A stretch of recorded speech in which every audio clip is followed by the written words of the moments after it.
What? This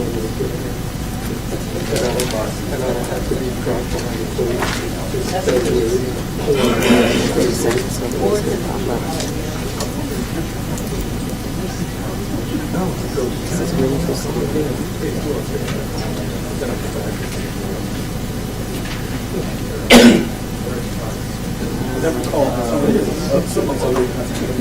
Have a room. It's a home.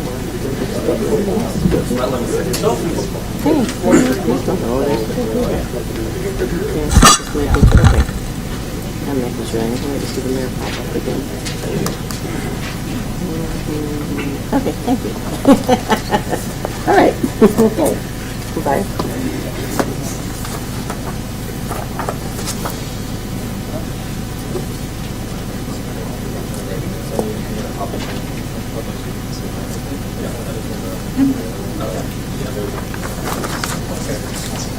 Come find seat.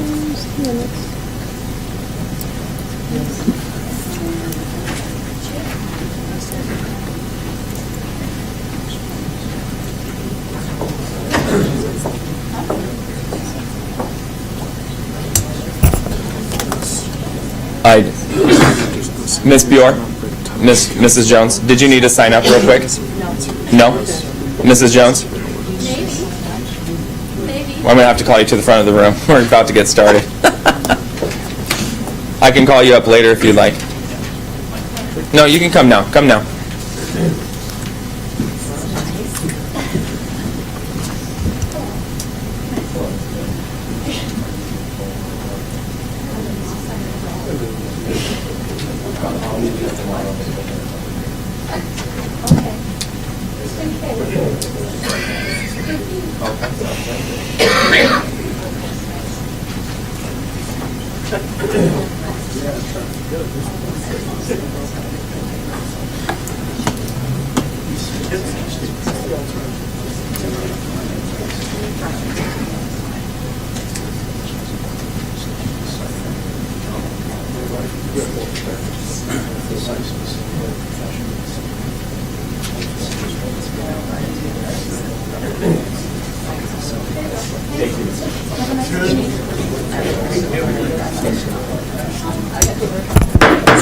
All right, it's 7:01. It is Monday, February 5th, 2018. If I can get everyone to please silence your cell phones and stand for the Pledge of Allegiance, please.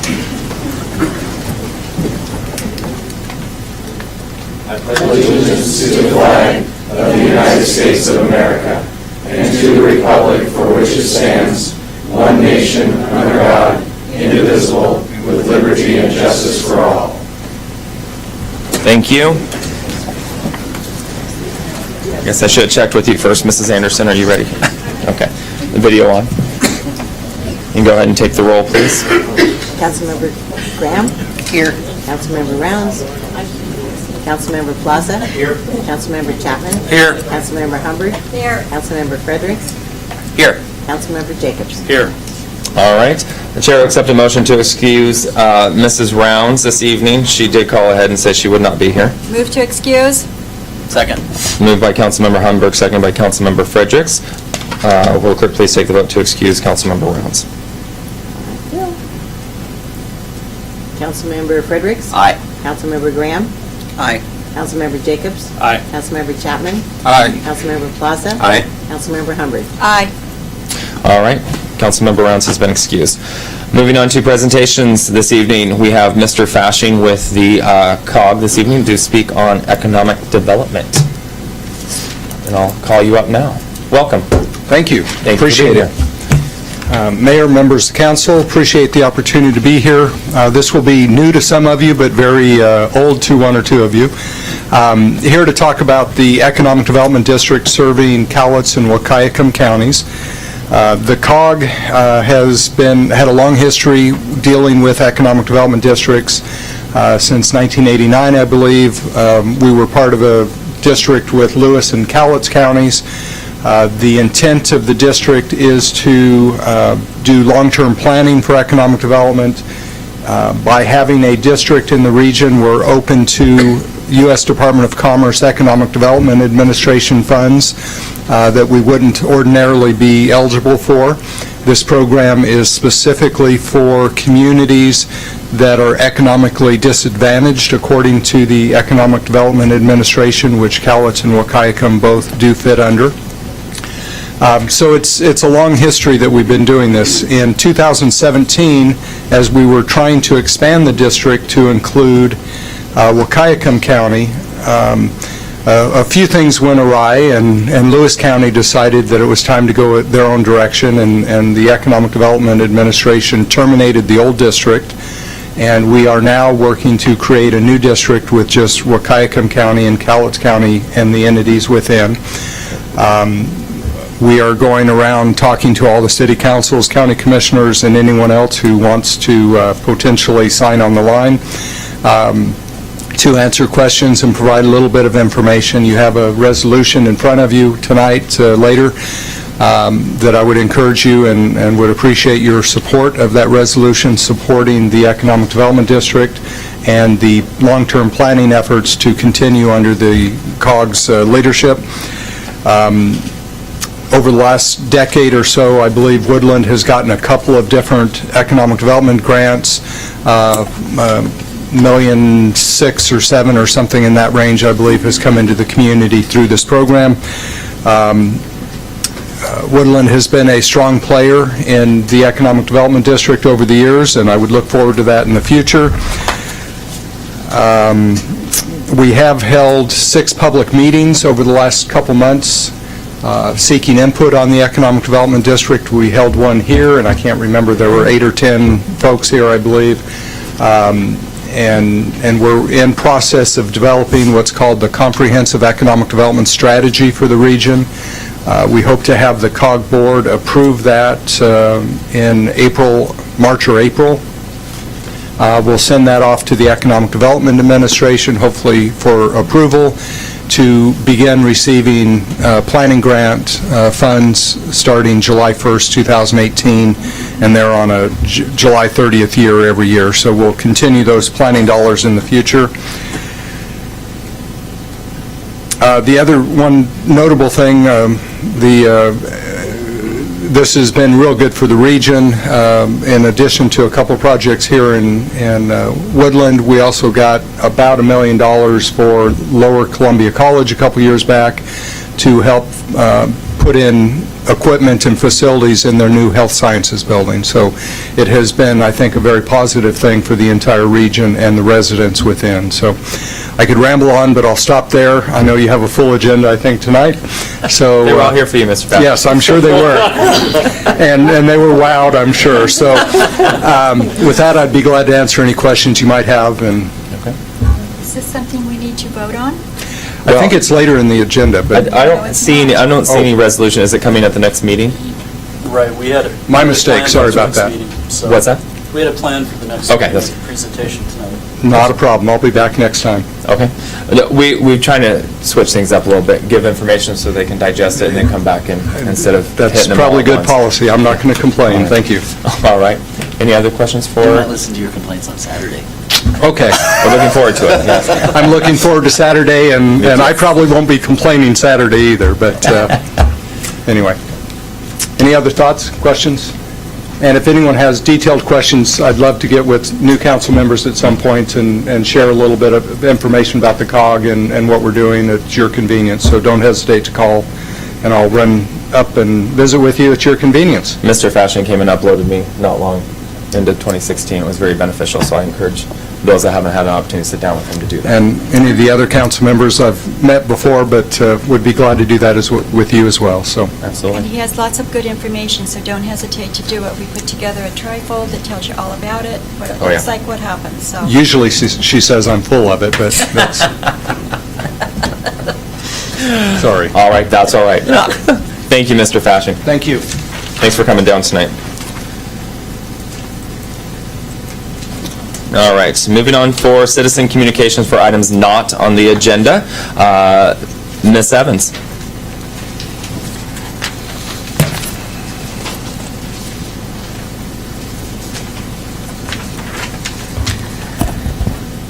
My name is Megan Evans. I've been working with the city for probably at least over 6 months on water quality issues. And it's there's been many people in person, et cetera, that have been having water quality issues that are obviously an issue.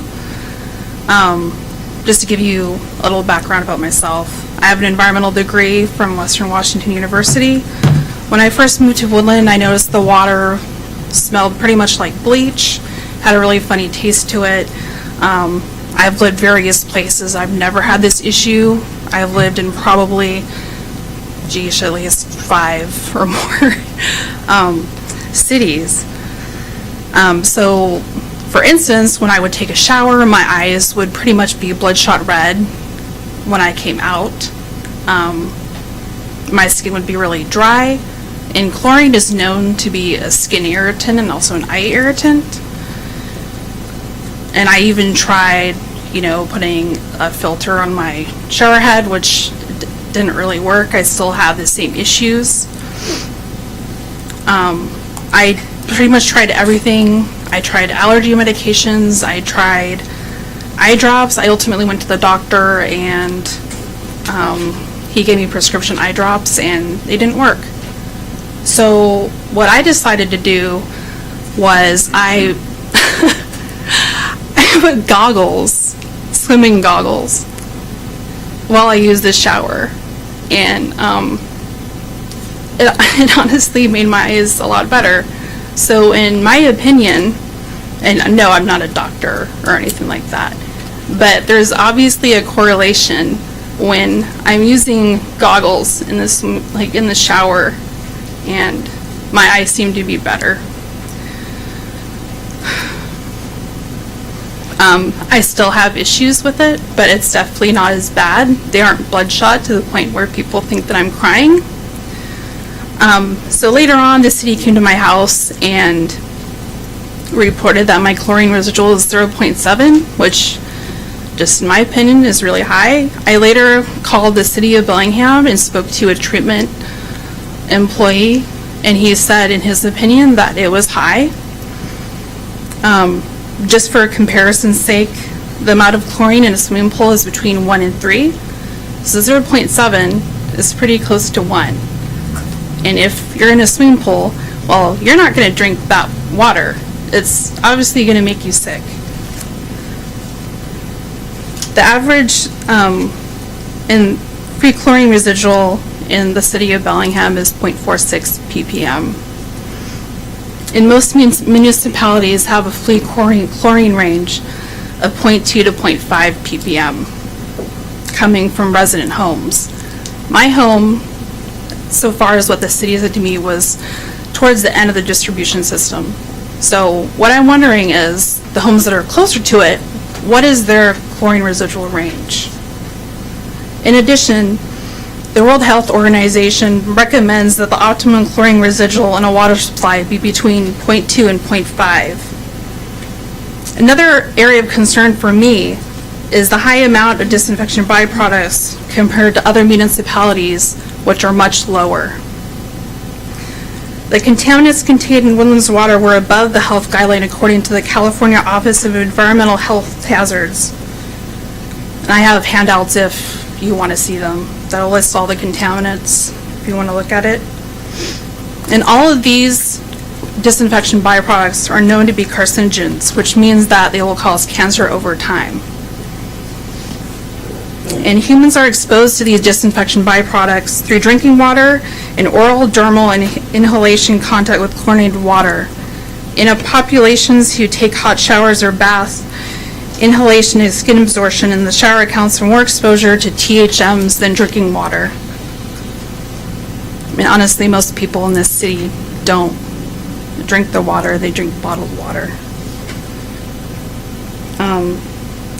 Chloroform, which is the predominant THM, is known to cause an increase in incidence of rectal, colon, and bladder cancer, according to the New Hampshire Department of Environmental Sciences. Another point I would like to make is I took a recent poll from Woodland residents, and a large majority of citizens did not like the water provided to them because of the taste and the smell. 198 of people that took this poll did not like the smell and taste. 59 people thought it was just fine, but could be better. 30 seconds, ma'am. Sorry, 30 seconds. I'm almost done. Only 15 thought the water was great. So that definitely says a lot to me. Obviously, the people of Woodland want water they feel comfortable drinking straight from the tap. Everyone deserves to have the best quality water no matter where they live. I hope the council considers this information and decides what is in the best interest of the citizens who live in Woodland. Denying there is no problem does not help anyone in this town. I'm not asking for immediate results, but for the city to find a balance and to recognize there is an issue with the water they are providing. It's up to you to figure out what you want the city of Woodland to be known for. Thank you. Thank you, ma'am. And if you do have a handout, could you please leave it with Mrs. Anderson? Thank you. All right, anyone else in the gallery who failed to sign up at the door for items not on the agenda? Now's your opportunity.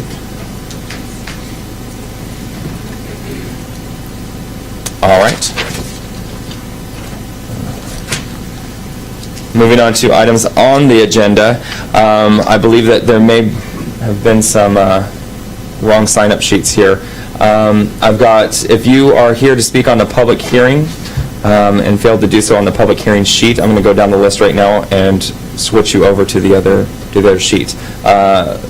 Bill Malloy, are you here for the, what's that? Public hearing. Okay, I'm going to move you over to the next section then.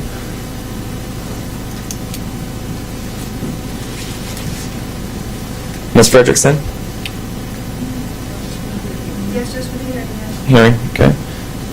Mr. Frederickson as well? Okay.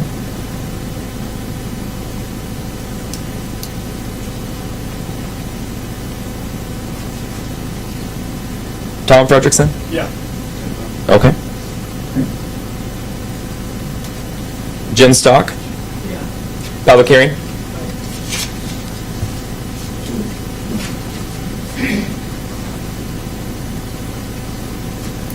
Mr. Lester?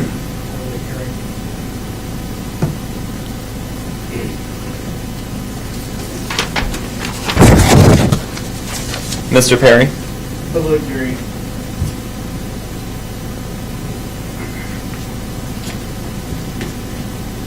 Mrs. Johnson? Public hearing.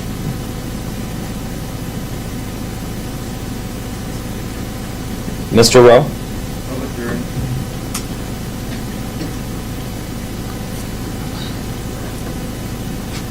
Mrs. Jones?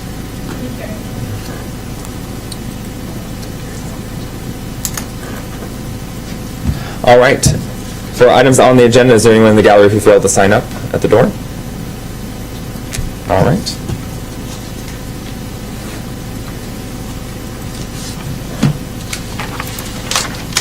All right, Chair will accept a motion to approve the agenda. Move to approve the agenda? Second.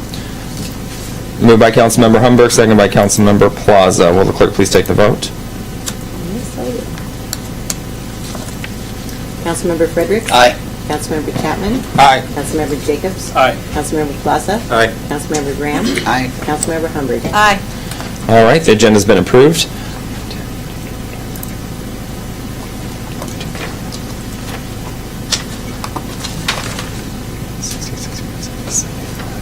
All right, I'm showing 75 minutes. If everyone were to take 5 minutes for the public hearing this evening, I'm asking that council suspend the rules and allow for 3 minutes.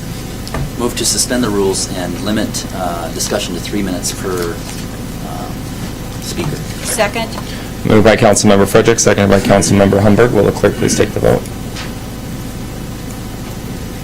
Councilmember Graham? Aye. Councilmember Jacobs?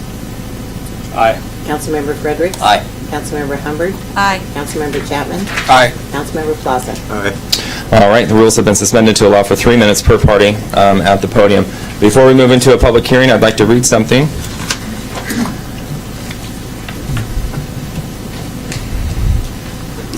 The City Council encourages citizens to make comments during the time designated on the agenda. This is an opportunity for citizens to express their thoughts and opinions on topics that are of general nature and also for items that are on the agenda. This evening, we'll be discussing ordinance number 1401, the Comprehensive Plan Amendment. I ask that everyone be respectful of everyone's thoughts while they're at the podium and to keep talking at a minimum in the gallery so council can hear those that are speaking. Every person that steps up to the podium will have 3 minutes, and I will be the timekeeper this evening. So, what time is it here? It is 7:19. We're moving into a public hearing, Comprehensive Plan Amendment, with an applicant presentation by last name of Landerholm. They're in the audience this evening. Someone prepared to give a presentation this evening? Okay, Mr. Landerholm? No. I'm Steve Kay, Steve Kay. representing the applicant. Okay. Does the applicant only have 3 minutes as well? You're giving the presentation, and then those that have signed up will get 3 minutes to Okay. give their thoughts. All right, thank you. Steve Kay with Cascadia Planning and Development Services, representing the applicant, Corporate Financial Solutions, for this proposed comprehensive plan and zoning map amendment. Included with your packet was information that was already been submitted by the applicant. It includes narrative and exhibits. And this demonstrates that the proposal meets the approval criteria in the city's comprehensive plan and in the municipal code. At the November 30th meeting, the Planning Commission reviewed this information, listened to proponent and opponent testimony, and recommended approval of these applications. Tonight, as you review the Planning Commission recommendation, we ask that you take a moment and consider the context for this request, asking yourself, why is the applicant bringing forward this particular comprehensive plan and zoning map proposal at this time? What economic and community livability issues should be considered during this review? And how does Woodland's limited residential land supply currently impact these issues? There are some recent changes associated with the site that makes this zoning request timely. When the comprehensive plan was last updated in March of 2016, the subject site was planned to be developed as a community pool by a nonprofit corporation. That recreation use is permitted in the current industrial zone for the site and would have been compatible with the multifamily uses that are adjacent to the property. However, when funding couldn't be obtained for the pool, the property was sold in May of 2017. Under the current zoning, the site is now available to be developed with a variety of industrial uses, and those can be located directly adjacent to the residential uses on that block, creating the potential for noise, odor, and other environmental impacts that can negatively impact the livability of that existing neighborhood. The applicant's proposal to amend the comprehensive plan and zoning map from industrial to residential ensures that the existing residents in this neighborhood are protected from conflicting land uses. And when you look at a zoning map for this site, this area, you'll see that there are complementary land uses that are adjacent to each other, and street right-of-ways buffer conflicting land uses in the area. And the density for residential zoning transitions from low-density residential to the south to medium-density to high-density residential in the north. The applicant is proposing to change the site to high-density residential, and that's consistent with the existing land use pattern. By changing the site zoning to HDR, only compatible multifamily uses can be developed on the block defined by Columbia, Glenwood, and Beechwood streets. And with the zone change, impacts presented by neighboring commercial and industrial uses will continue to be buffered from this residential block by the adjacent right-of-ways. In addition to community livability, it's important to also look at current multifamily housing needs when you're considering this application In Cowlitz County, the vacancy rate for rental units is less than 2%. And this housing crisis is even more pronounced in Woodland. This is confirmed by the fact that the adjacent multifamily developments are fully occupied, and they currently have several dozen to more than 300 individuals waiting for units to open up in some of those apartment buildings. Right now in Woodland, there is an imbalance between the number of jobs and the amount of housing that's available in the community. The city's 2016 comprehensive plan indicates that there's 3,070 jobs located in Woodland, and 1,168 of those positions are filled by individuals that live outside of the community. Therefore, with the development of additional multifamily housing on the site, additional needed housing can be made available to the local workforce. While this proposal does help meet that local housing need, we also realize that it's important to evaluate whether this zone change will impact the city's ability to meet its industrial land needs. Per the comprehensive plan, there are currently 548 acres of undeveloped industrial land and approximately another 100 acres of partially developed industrial land in Woodland. The 20-year industrial land need is approximately 452 acres, so there is a surplus of industrial land currently in the community. On the other hand, when looking at housing needs in Woodland, the comprehensive plan stresses that there's a deficit of residential land. And to meet that 20-year housing need, the comprehensive plan indicates that another 25 acres of residential land must be added. Of this amount, 10 acres must be zoned for high-density residential.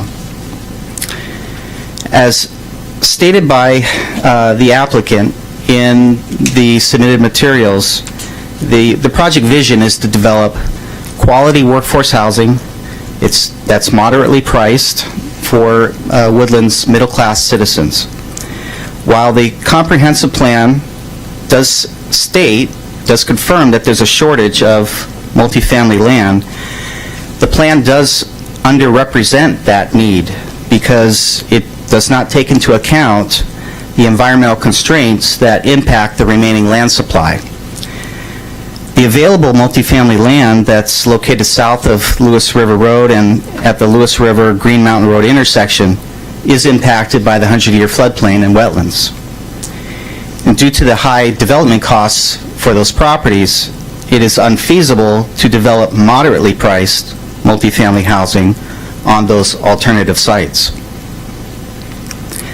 When determining where HDR zone land should be located, it's clear that this site, located at the Glenwood-Columbia Street intersection, is ideally suited for a multifamily use.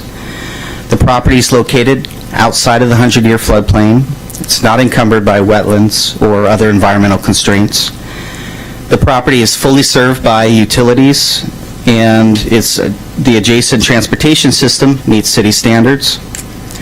There are existing sidewalks adjacent to the site, and they provide continuous pedestrian routes to nearby restaurants, grocery stores, and other services that are located north of the property. There's also schools and a library within a walking distance to the south of the site. In addition, the property is uniquely positioned for the development of moderately priced workforce housing, since there are numerous employment centers to the north and west of the site. So in closing, as you consider this concurrent comprehensive plan and zoning map amendment, we ask that you weigh relative impacts to the adjacent residential neighborhood from the proposed multifamily use versus an industrial use. We also request that you consider current multifamily needs in the community and think about what's needed to achieve a better balance of housing and jobs in the community. So with that, we appreciate the opportunity to present this proposal, and our project team will be on hand to answer your questions. Thank you. Awesome. Thank you, Mr. Kay. If I can get you to take the board and just set it down in front here, just so I can see staff. And if you don't mind hanging out until the end, in case council does have questions once we get to that point of the agenda, I'd appreciate it. Mr. Mayor? Yes. Brett Anderson, I'm an attorney from Landerholm. It's the Landerholm Law Firm. Gotcha. Okay. I'm not going to add anything more. I think there's a lot of people that are going to testify. If we have some comments, we'll submit them at the end. But in front of the Planning Commission, we raised the procedural issue. I know there may be some, I haven't met the new city attorney, but I understand that there might be some contention about whether this is a quasi-judicial or quasi-legislative. We believe, because it's site-specific, that under Washington law, that this is a quasi-judicial, and so we think one of the procedural things you need to do is to go through and determine if there's any conflicts of interest, whether there's been any ex parte communications, or whether there's even appearance of fairness. So that's the only reason I'm up here, is just to make a procedural objection that we think you need to go through that process. The Planning Commission did, and I guess I don't understand, since they did it, and I think you might have heard there was quite a thing about that, but we believe that you are required to go through that pre-hearing process to determine if there's any appearance of problems. So we're asking that you do that because this is a site-specific rezone. Thank you. All right.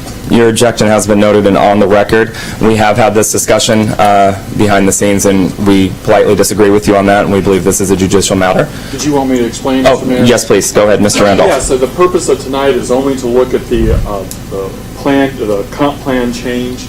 My own feeling was the criteria, procedure, and appeal rights are so different between the two procedures. It's better for the city if they do it sequentially. If the comp plan amendment passes tonight, there'll be a future hearing with the rezone, and I agree that with the rezone, then it is a quasi-judicial hearing. Right. Thank you, Mr. Randolph. Thank you, Mr. Mayor. All right. We'll start with the list here. Jamie Housley. Please step forward. You'll have 3 minutes. Let me get set up here.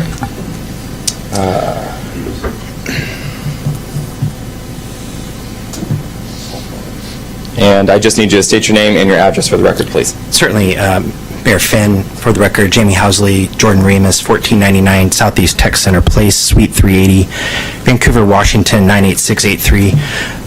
We are the law firm representing Truck Shops, Inc. I believe that our office submitted a letter to the city dated January 31st, which details our specific opposition to this request. And I want to be respectful of everybody's time tonight, so I'm just going to sort of amplify some of the points in that and be available for any questions that council may have. So from our perspective, this request should fail for several reasons. First, the city adopted the comprehensive plan for the 2016-2036 planning period just 2 years ago. That was the 20-year vision.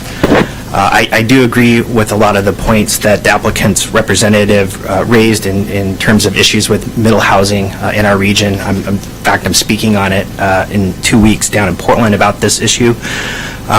But we also need to be conscious of other policy choices, and quite frankly, I think that there's more appropriate areas in the city that you could look to do some upzoning and some other areas that could accommodate additional residential. This turns to the second point, and this is probably the more important reason. It's that when you are converting industrial land over to residential uses, it has a heightened scrutiny under the Woodland Comprehensive Plan. And what's unique about the city of Woodland, as you all know, you kind of rest between two counties, one between Clark, one between Cowlitz. But in adopting the Woodland Comprehensive Plan, you consciously decided to be consistent with Clark County's comprehensive plan and their countywide planning policies. And Clark County maintains a specific no net loss policy for industrial land. So specifically conversions limited in very, very unique circumstances, which I don't think are applicable in this situation, and those are identified again in our letter. All I would ask is that the council read through our letter, think through it thoughtfully. We think that the results should be clear. I think that the city can address the housing needs responded by the applicant by looking at other parcels in the city. And as it comes to this request, it must be denied in order to preserve that industrial land for jobs. All right. Thank you, sir. Thank you. And Mr. Housley brought up a good point. There were some papers outside the room for those folks that were walking in. Some of that information was attached to the agenda, but items that came in today or too late to make the agenda have been left out there and given to City Council as well. I did have contact with one person that sent in a letter, and I did state that I would read that into the record this evening during the public hearing. I will not be doing that due to the fact that we received too many letters, and I'll be up here all night reading. So those were made available for folks out there, and if there's no copies available, we can get one to you if you'd like one. So I apologize for stating I would do that, and there's a reason why. So moving on down the list here, I think, is it Randy? Yep. Okay, and I'll have you step forward, please. Please state your name and your address for the record. My name is Randy Berenson. My address is 5016 Northwest Vista Drive, Woodland. I am coming as a negative for this being changed to keep you as status quo. There's a lot of reasons. I actually built Glenwood Street. I've been in the excavation business for 48 years. And but I have a real problem with that place because of the traffic flow. And it appears to me like on the deal that they're proposing to dump all of their traffic into Columbia Street in one spot. If I'm wrong, you can write me. It already is a mess there because it's a commercial industrial street. We actually use the truck shop Inc. that's there, and at times now it's tough to get in there because there's so many cars parked on the side of the street. And that's the traffic is number one that bothers me. There's semis, lowboys, big trucks. The people who build the floating docks there, they have to come in and they have to go out of there with 120-foot docks, and it's not really a good deal. The next is the parking. I know that we've all heard every time we get a high-density place brought into Woodland, we've heard that, oh no on-street parking. Everything will be contained. It's failed every time. Pekin Road, and some more of them. There's some over here on the other side of town, and right down here on Columbia, parked on the street. So the parking is a big issue because I know they say they're going to contain these cars in the street. They won't, and that's a big issue with me because we move equipment on Columbia Street, and you get jammed in there, and you've got a wide piece of, we move farm equipment through there, and you know what, you get a foot or two on each side. So anyway, that's my comment. Thank you. All right. Thank you, sir.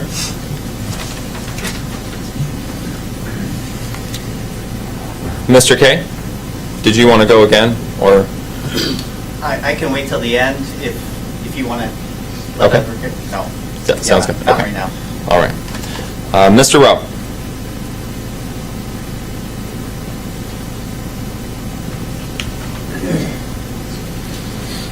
Good evening. Chris Rowe, 429 CC Street. I'm hopeful that you all understand the importance of housing that's needed in our area and our community, and the displacement we're currently feeling with our residents who are having to go into other areas due to the lack of supply in this area. The Rundstat report, which you should have in your packet, shows a 1.2% vacancy for Cowlitz County and a 2.1% vacancy for Clark County. This is the lowest vacancy rate in over a decade, and they don't think it's going to stop.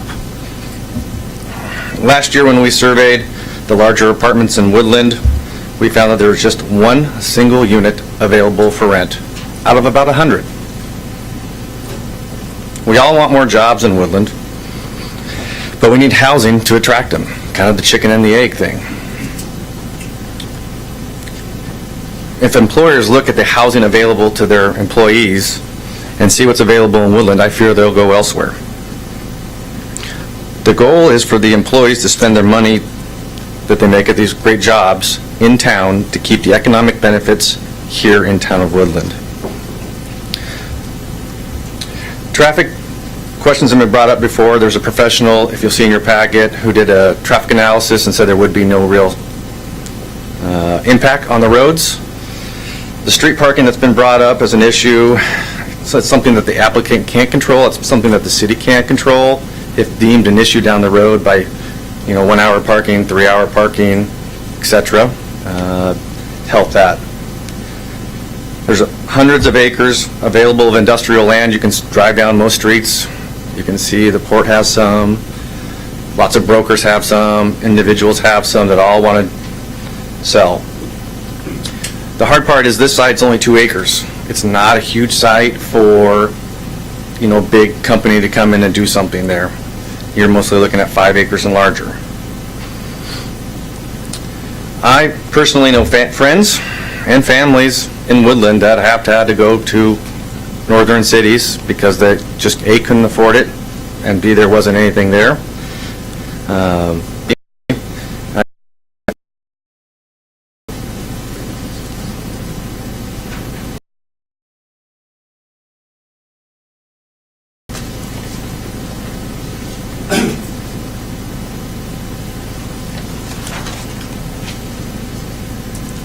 My name is Bill, Bill Malloy. I live at 673 Beechwood Street, Woodland, and I've lived there since 1986. So I've seen all this develop, that whole neighborhood. And one of the worst things that I have seen since I've lived there is the Tulip Valley complex. That has done more damage to that neighborhood than anything else I can think of.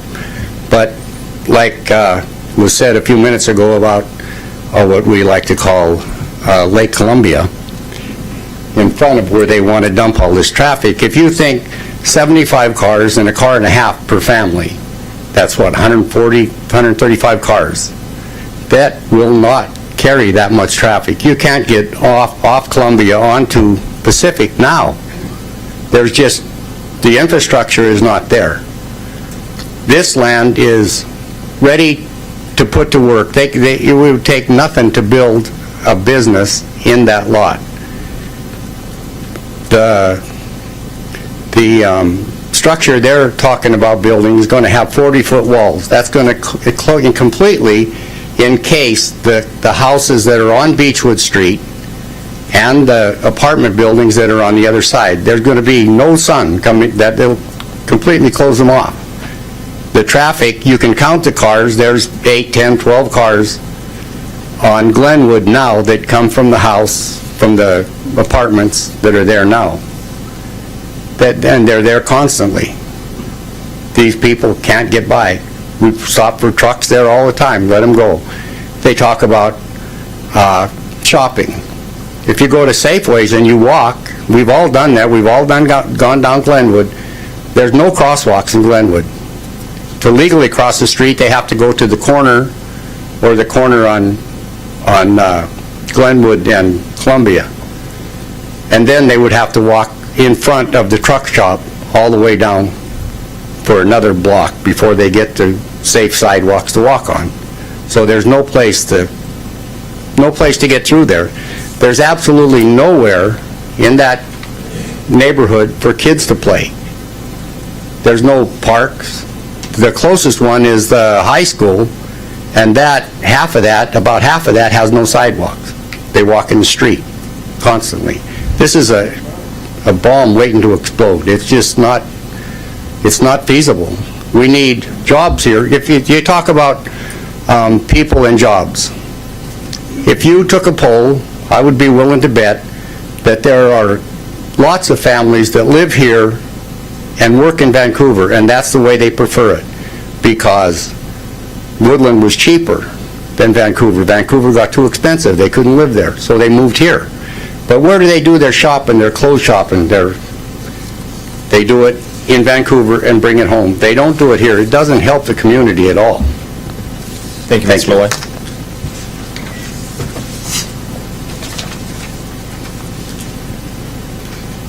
Mrs. Frederickson.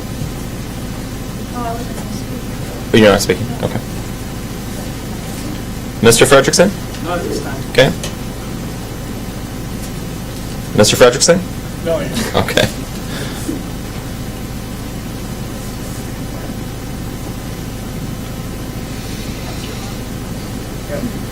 Mr. Stock. Mr. Stock? There you go.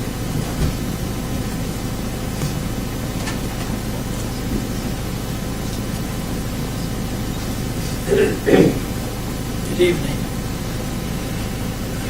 I've commented on other issues. Okay, Mr. Stock, can I get you to state your name and address for the... I'm Jim Stock. I live at 669 Beechwood. I've lived there since 1991.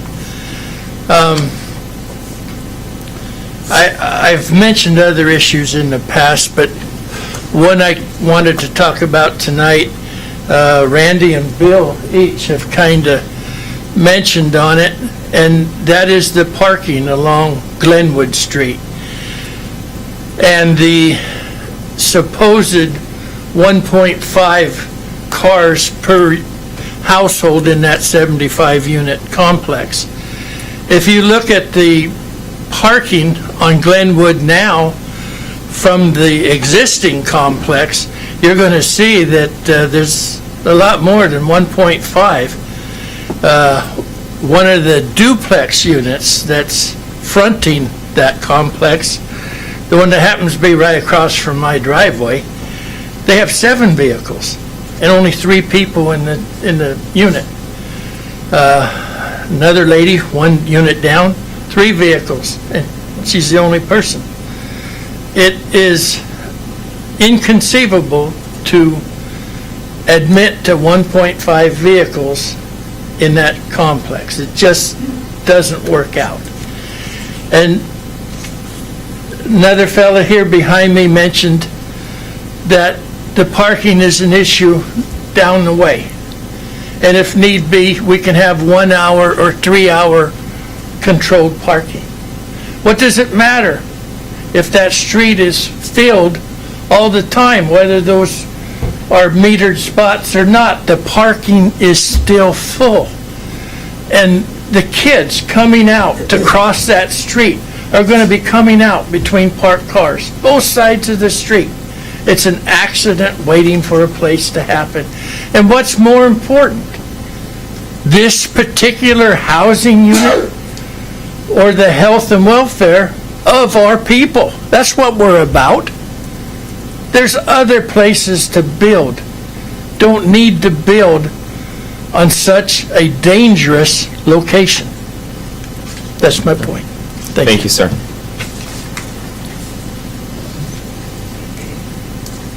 Mr. Lester?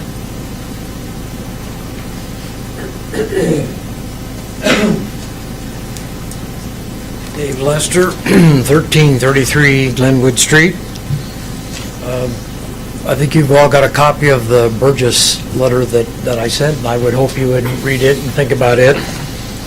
Last week, I guess maybe we're the culprits with some of the traffic.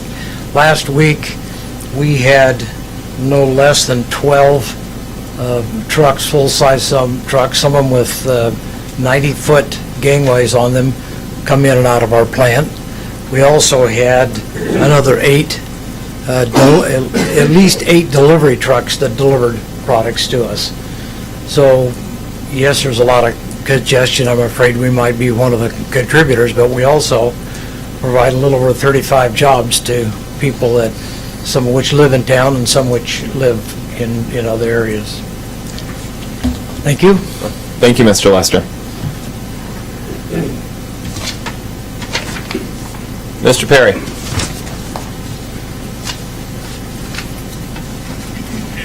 And you cannot have the rest of Mr. Lester's time. Yeah. Don't ask. Scott Perry, 180 South Pekin, here in Woodland. And, you know, I understand the need for housing options, and I wasn't here opposing the multifamily projects, Sequoia, nor when we were talking about increasing to 4 levels the multifamily residential in the C1 zone. However, we have a very limited amount of usable industrial land with no ecological issues, with water, sewer, and other facilities needed for development. A staff document I saw indicated only 88 acres was so available. That's about 20% of what these gentlemen are figuring the land. I know you are spending big bucks to go out and try to figure out how we can get some of these things into that area. But right now, we don't have them, so we have very limited industrial land. Before rezoning industrial land, you need a realistic inventory of how much is usable with the water, sewer, and no environmental issues, because there are a lot of those out there as well. This rezoning was approved with little discussion by only 2 of the 5 Planning Commission members. The community, the port, the chamber, and many businesses, as well as citizens, have indicated they are strongly against rezoning industrial property. So it would be unfair to ask our new community development director to start with such a controversy. The comp plan was developed over several years with costly consultants, community input, and many staff hours as a long-term roadmap, and to start modifying it within the first really year. You passed it, and this application was in 2017. With a brand-new planning staff, just would not be appropriate. Council expanded multifamily housing when it approved the multifamily Sequoia development and is allowing 4-story multifamily residential in the C1 zone, which was to encourage residential in a zone that we really would like to see people, so that they're wandering up and down the streets and helping our retail stores there in the Old Town area. Also, Cowlitz County has a new comprehensive plan. Need you to wrap it up. You've got to be kidding. No, sir, I'm not. Anyway. Final thought. Well, Cowlitz County has just rezoned to where you can do residential all south of the Horseshoe Lake all the way to the river. Now, that's going to impact not only the roads that we're talking about. Columbia is only one, but Pacific and certainly Exit 21.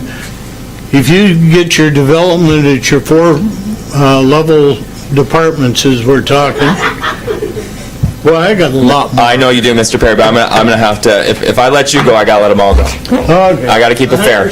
I gotta keep it fair. We know where to find you. I'll give you my written report. Do you want to leave it with Mrs. Anderson? I will. Okay, that works.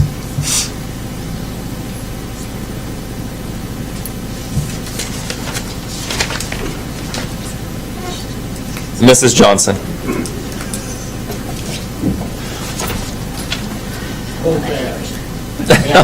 Don't start until I get to the podium. Okay, yes, ma'am.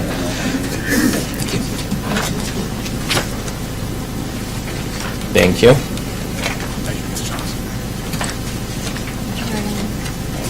Do you have one for Mrs. Anderson? I do. Okay. I think I got a bunch. Oops. I just knocked you over.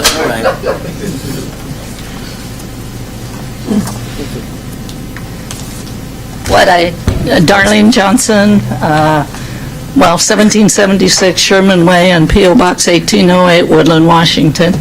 And what I just handed out to you was the letter that the Chamber of Commerce wrote to the Planning Commission. I thought we had resent it to the City Council, but I couldn't see it in the application, so I wanted to do that. One of the things that when we were here, which I left my notes on that thing.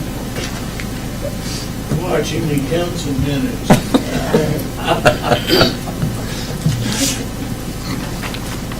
Well, one of the things that we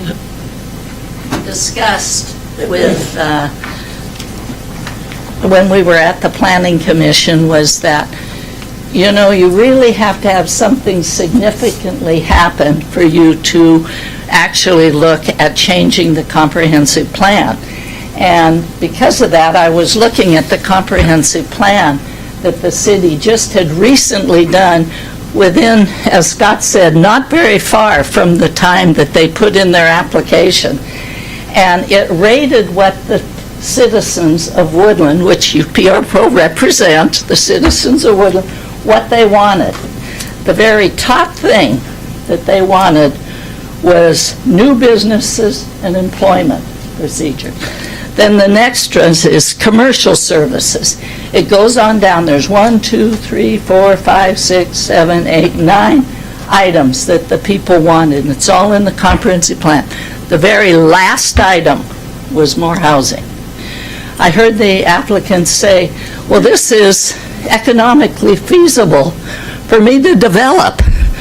Well, for housing, it's also economically feasible for what it's zoned for, which is industrial, to develop.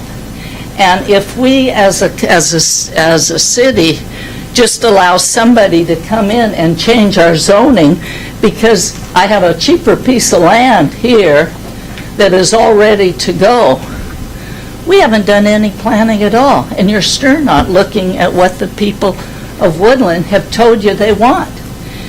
You know, if we get good-paying industrial jobs, or if we get family wage jobs, which is what happens when you bring industry into Woodland, everything else goes good because people can also now, they can afford to eat out. We'll get services industry. It's, you know, the chicken or the egg. Well, I know, everybody I know in my family and in all my friends, they find their job first. Then they look for their housing.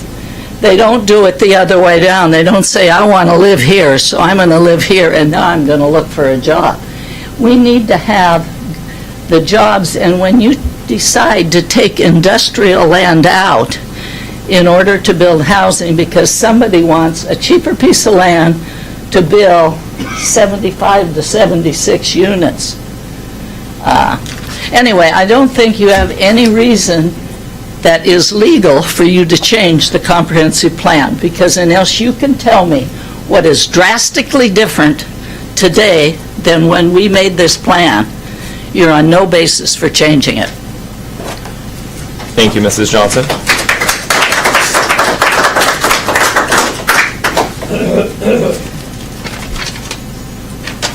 Mr. Rowe, I had you listed twice. You're good. All right.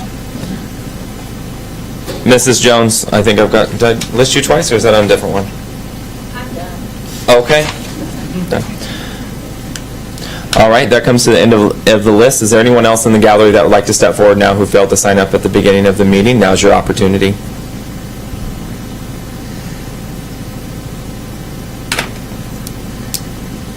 All right, it's 7:57. We are out of public hearing, and at this time we'll take a 5-minute recess.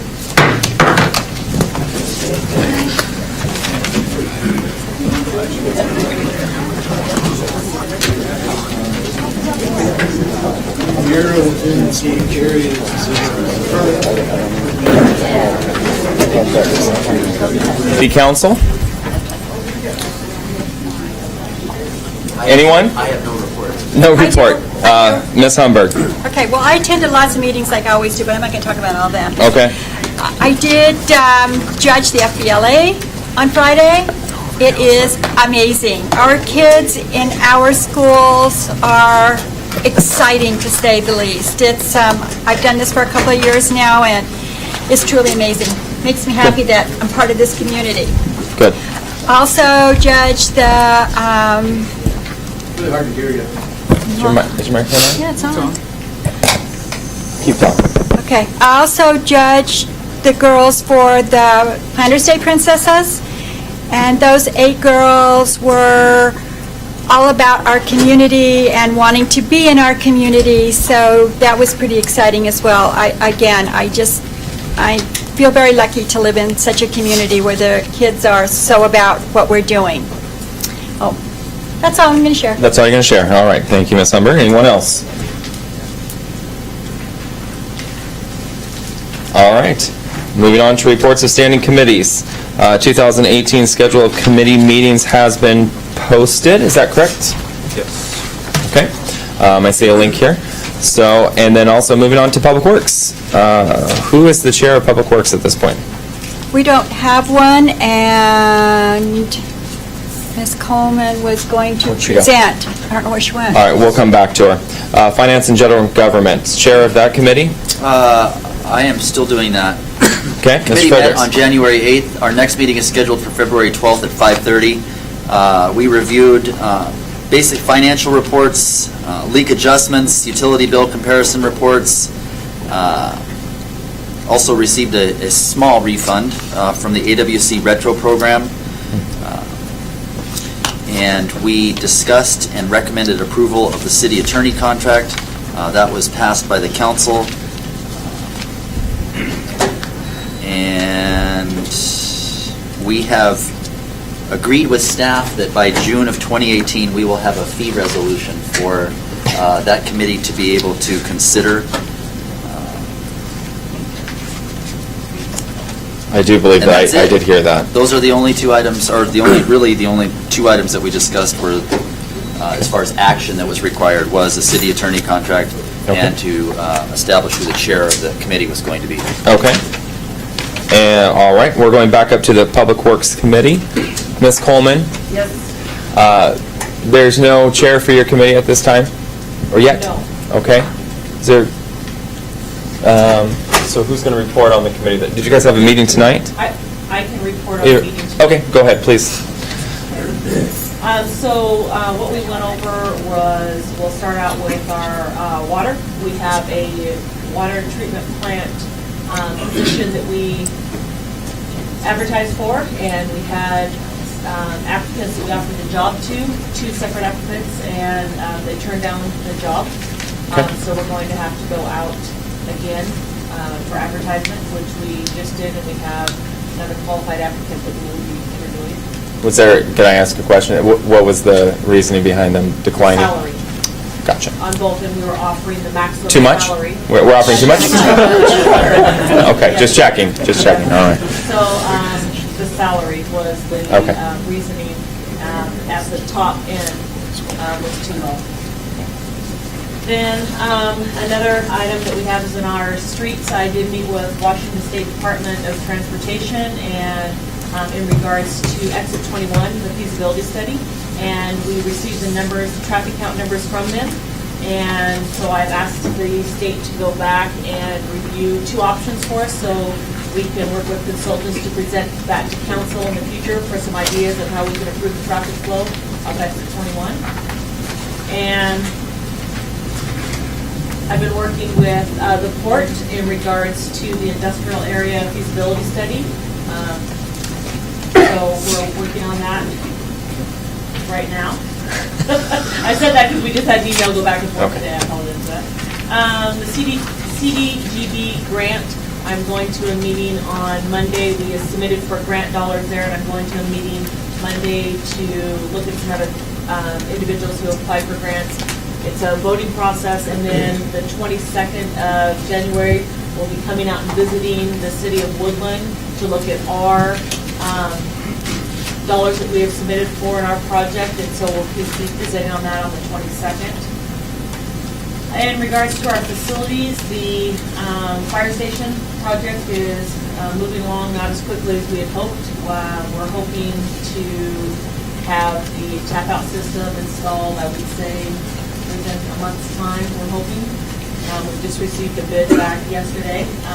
We're also working to get some garage door transmitters and stuff, some small punch list items for the fire department. The city hall facade that we're working on, we've awarded the contract, and we expect to start in April, May, weather permitting, to improve the front of City Hall. The Public Works building, we had that painted. If you've noticed, if you're driving down I-5 and you're heading south, I think you'll notice that the Public Works building looks a little bit better than it did in the past. It's no more corrosion. It's actually a color now versus rust. Let's see. Park staff. So we actually are advertising for a park staff position this month, a part-time position that we'll be advertising for, and hope to fill that with them starting work in April. Goring Park, we started the cleanup of Goring Park. I'm sure people are familiar, and I actually have some photos on that. We can go over those a little bit later, but I brought some photos to show what we're doing and the reason why we're taking some of the trees down there. I also met with the urban and community forestry specialist at Goring Park, and we discussed some trees to plant down there that are more disease resistant for the community, and also worked with him on the downtown trees in addition to the arborist out of Longview. And we're going to apply for some grant dollars for a city design plan to offer some additional variety of trees that might be more aesthetically pleasing to the community for the difference of the downtown revitalization, give them some different choices of trees. And then last but not least, we've had some severe vandalism in our bathrooms downtown, and we've had people go in with hatchets and destroy our bathrooms and the hand dryers, so we're working at getting that fixed. Thank you, Ms. Coleman. Questions for Ms. Coleman at this point? Mr. Boyce. First off, I have the Goring Park pictures. Okay, You want to show them? Yeah, I would love to talk about it. So I'll kind of go in order. So this is right here what you see is to the left is a bunch of cottonwood trees, and then there's an oak tree to the back, just back to the right of that.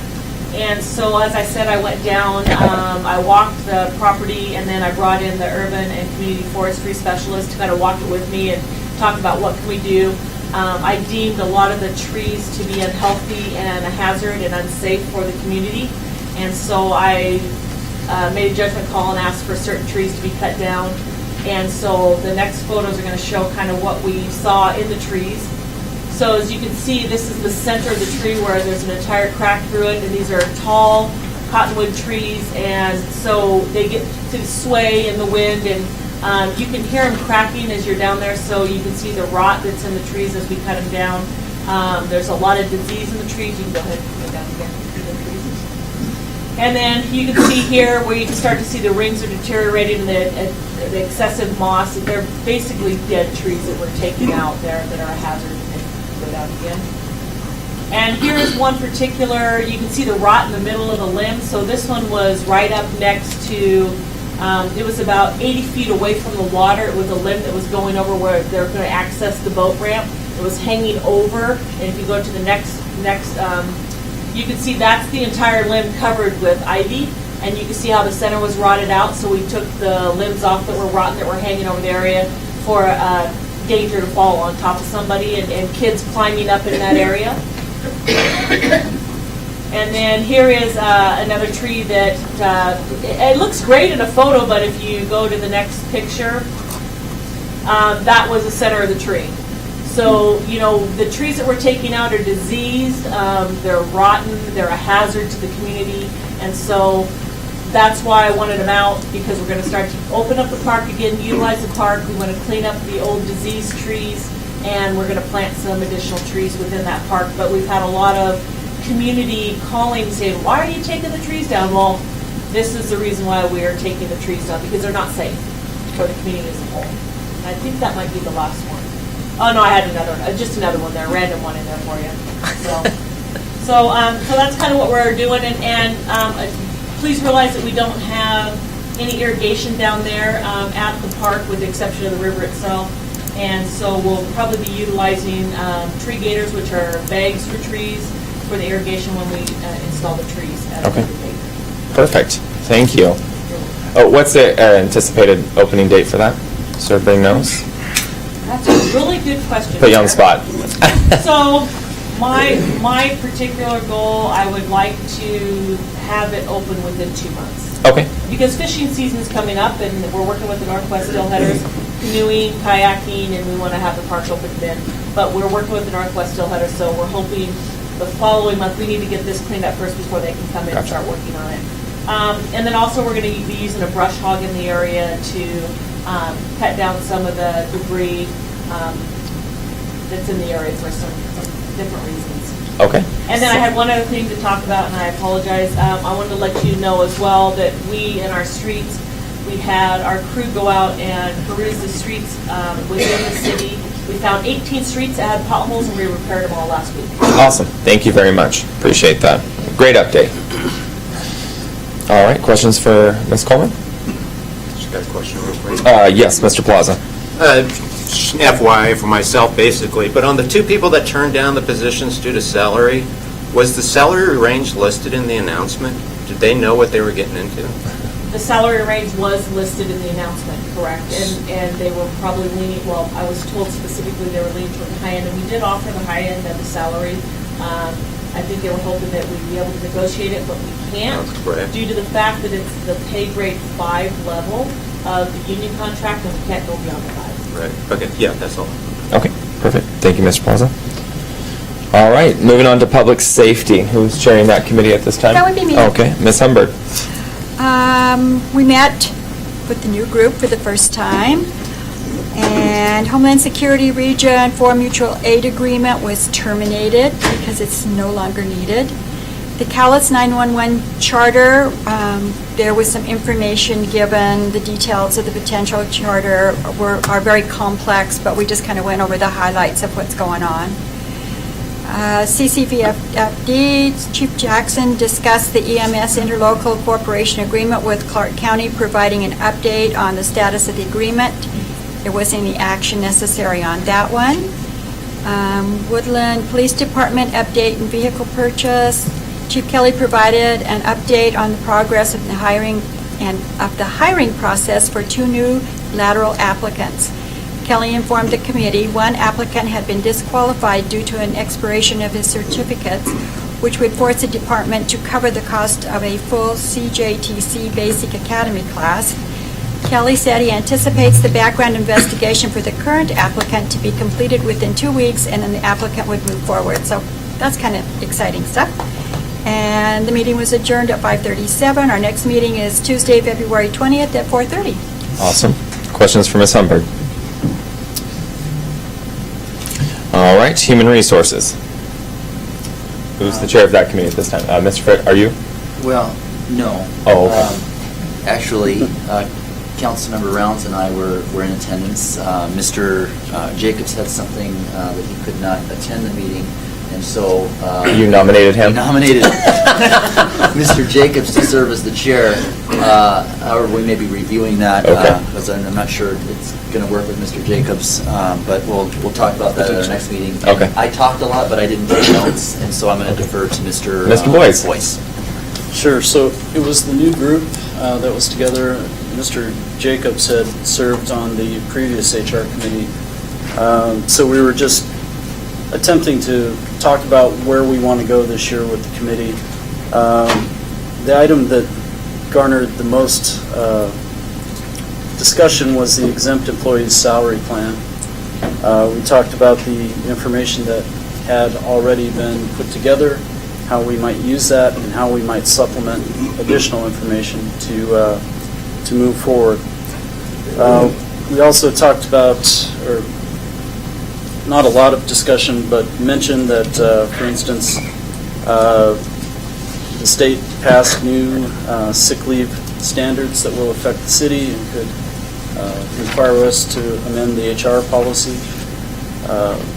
So it was a short meeting. Those are the items we hit on. And the next meeting is going to be February 20th at 5:30 p.m. here at Council Chambers in the conference room. So that's my report. Questions? All right. Moving on. And can I just make a note too? Could we get a list of the new committee members and chairs for up here? Because it's going to take me a while to remember that. Thank you. All right, moving on to reports of city officers. I'm the mayor, so I'll go first. Let's see. We attended City Action Days on the 24th and the 25th of January. Ms. Humberg was there, Mr. Chapman was there, and Mrs. Graham was also in attendance, along with Mr. Boyce. I'll get more into that during the legislative update. Let's see here. Don't forget about the legislative phone calls every Tuesday at 7:30 at the Port office. I've been to the last two. They're very informative, get you up to speed for the week. We are coming up to halftime during the legislative session this time. I believe next week all the bills have to be out onto the floor, and that's that, so they can move on. Let's see, on the 30th, I spoke at Chamber Lunch. I thought it went well.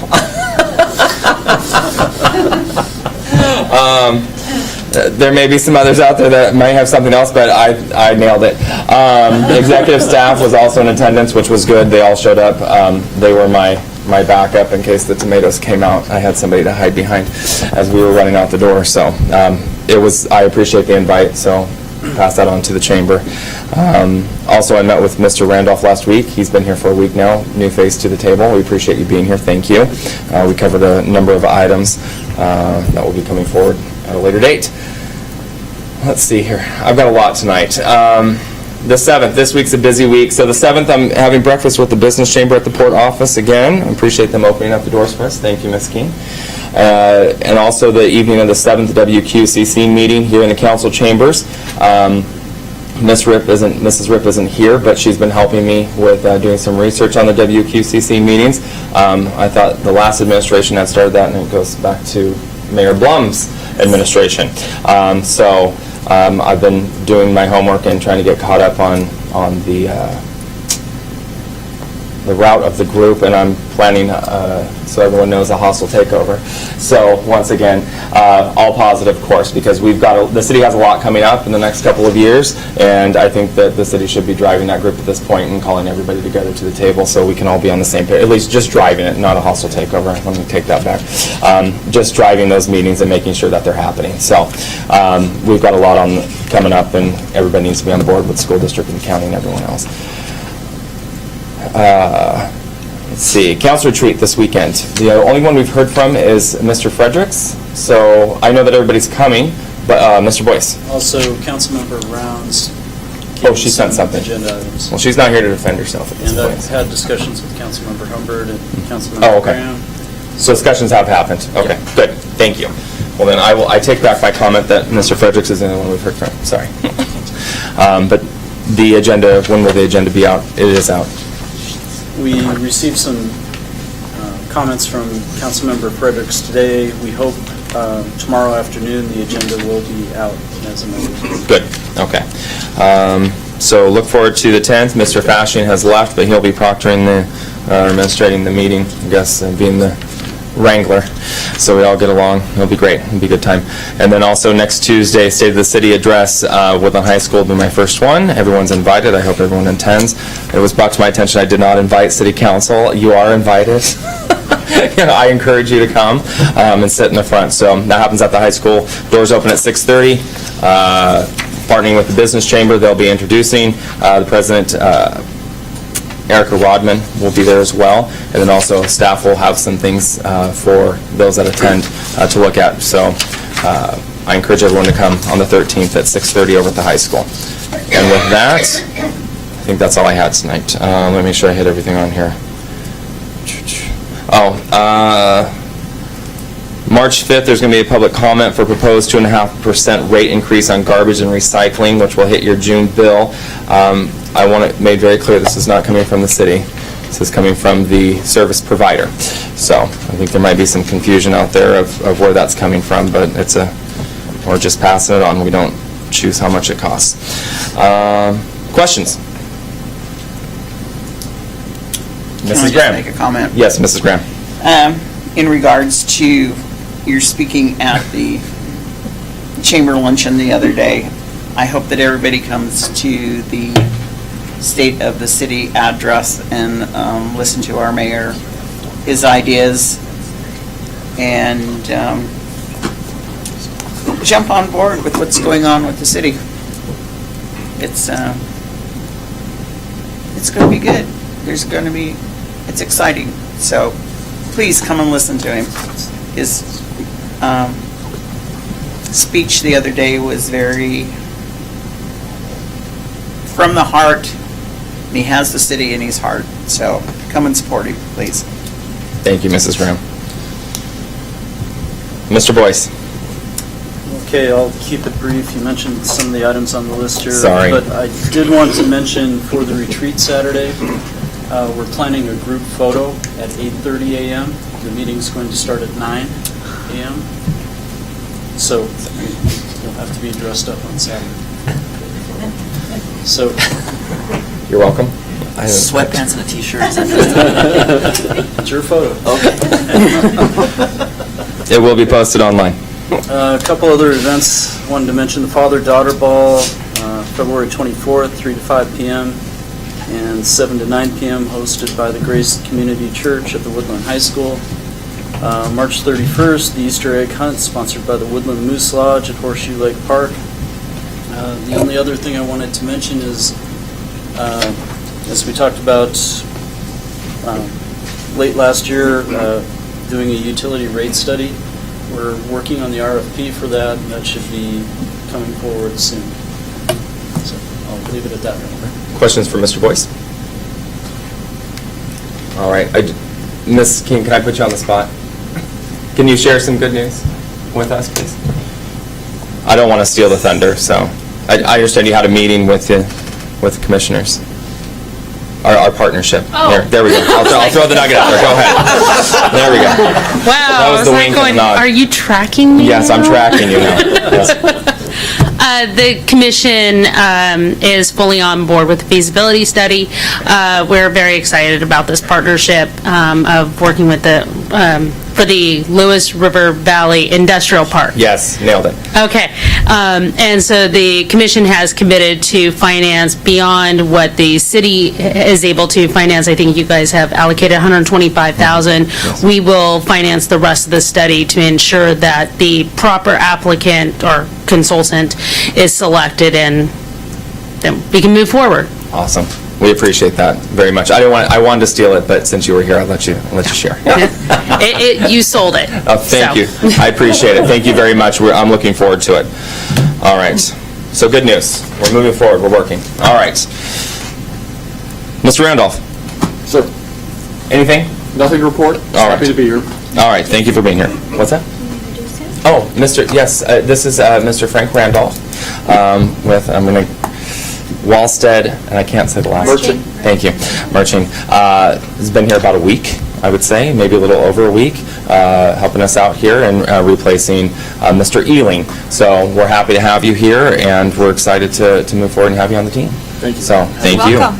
Yes, absolutely. Yes, absolutely.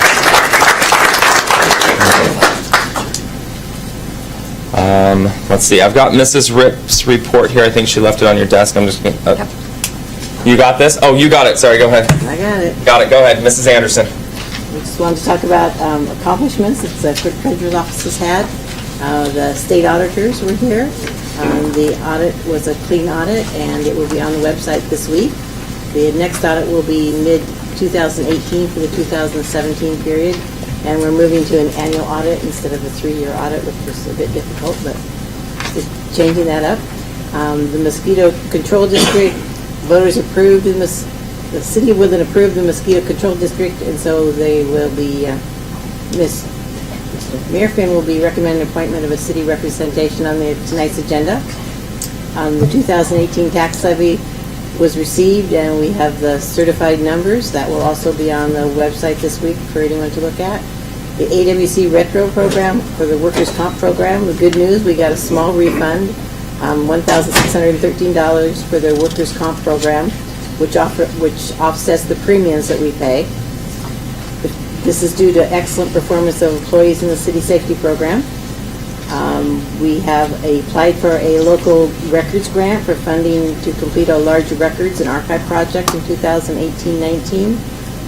These are related to the records left by the fire department and also the old city hall records from the 1940s to the 1960s that are stored under the stairs at the old city hall.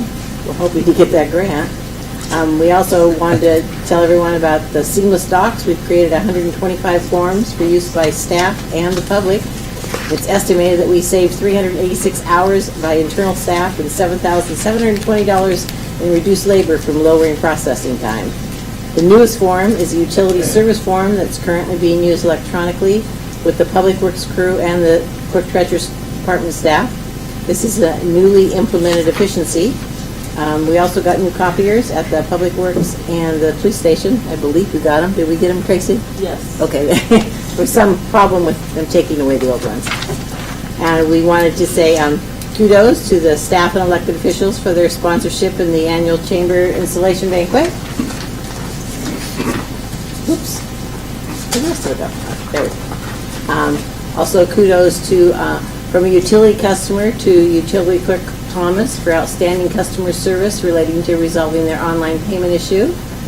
And thank you to Clerk Cash for her expertise in preparing awards for the various departments that have been awarded recently.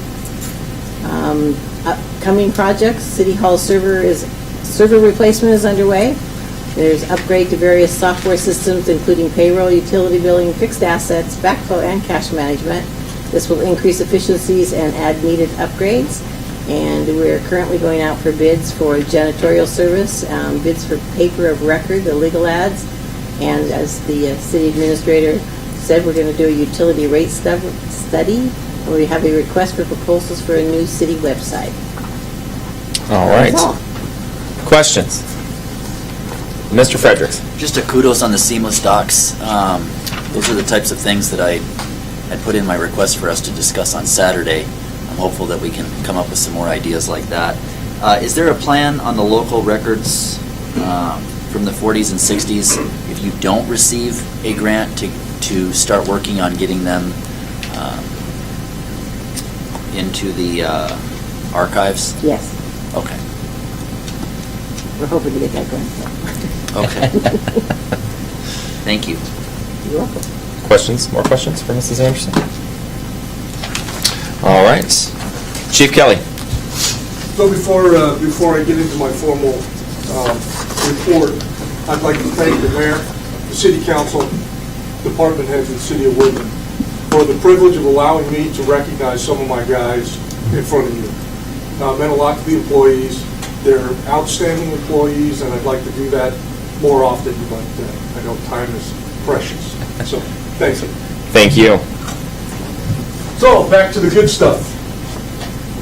I met with the Woodland School District Safety Officer, and we discussed some security issues and changes coming up. He provided me with an operations plan. As Ms. Humberg said, the safety committee met. We talked about a whole bunch of stuff and some of the new stuff that's coming down the pike. I'm optimistic about the committee and the step forward that we're taking for the city of Woodland. I had the privilege on, what was the end of January, to be a guest instructor for the American Government and Politics class at the high school.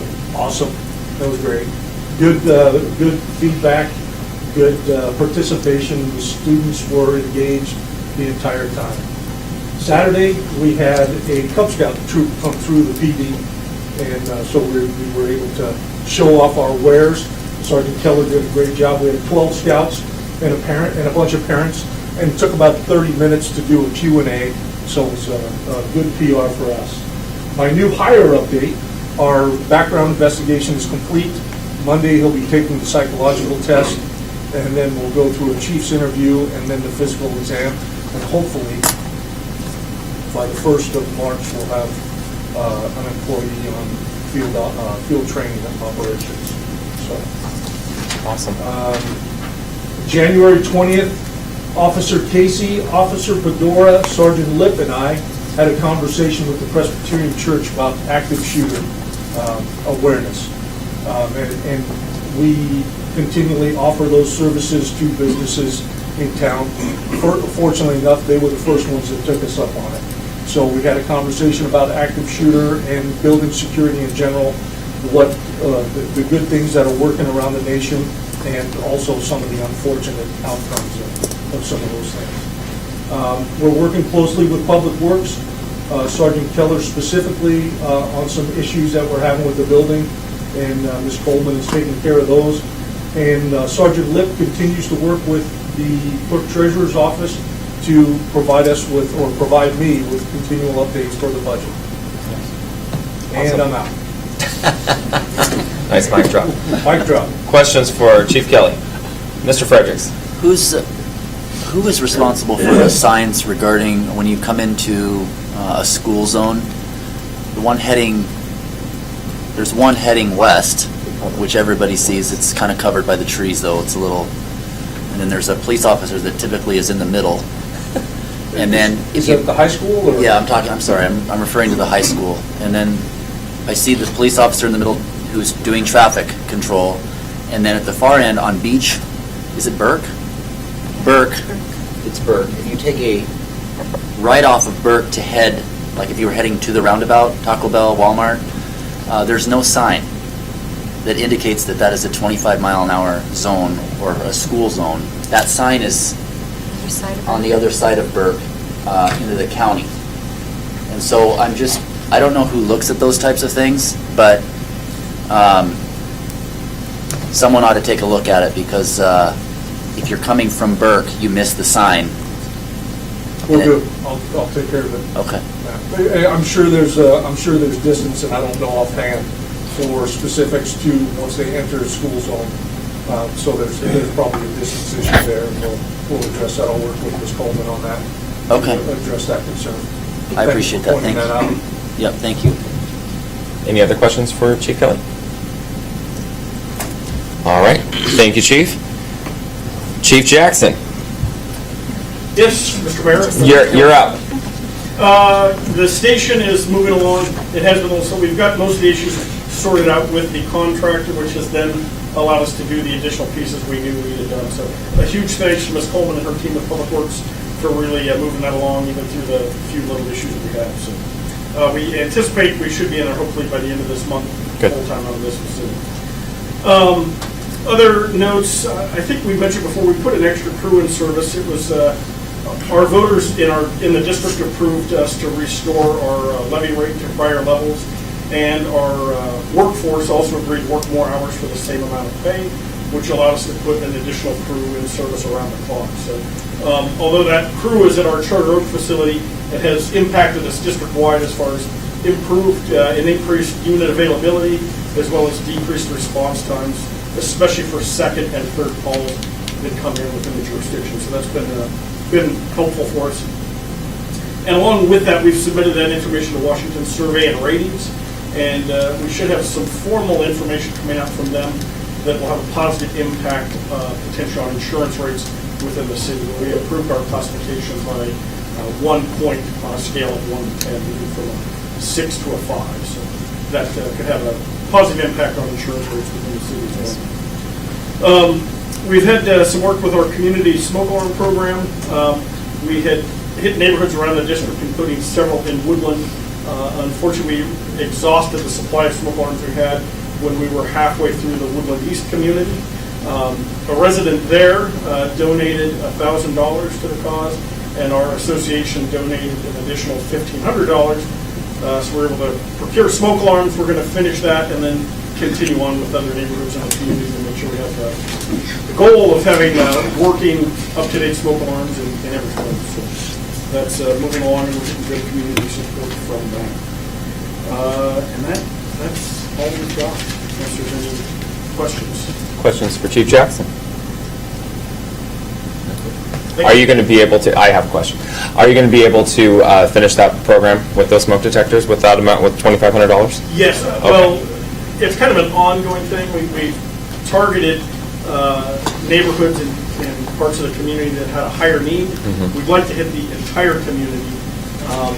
That definitely completes where we left off with that neighborhood and should get us through an additional couple of neighborhoods. Good. So, but we also have some additional grant possibilities for that. So it's kind of an ongoing thing, and we try to partner with whether it be Rotary or the Lions Clubs or Moose, whoever, scout groups. We've had a number of folks that have partnered with us to kind of help us with that outreach. Gotcha. Awesome. All right. Thank you, Chief. Thank you. Mr. Goddard. So in addition to our joint Planning Commission City Council meeting this month, we had a Planning Commission meeting on the 18th, I believe it was, and we had the hearings examiner for the city come give a presentation about how to run meetings and make it a little more informal, a little more structured at the same time, and flow a little smoother.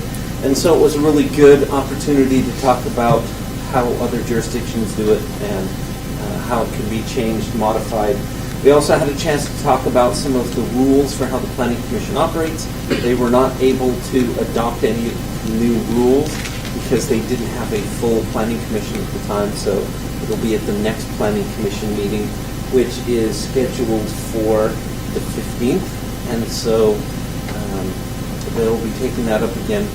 The Planning Commission will also be talking on that agenda about Sequoia Park preliminary, or the final plat for Sequoia Park, which will come to you, I believe, in your first meeting in March, so that they can get that recorded before it expires.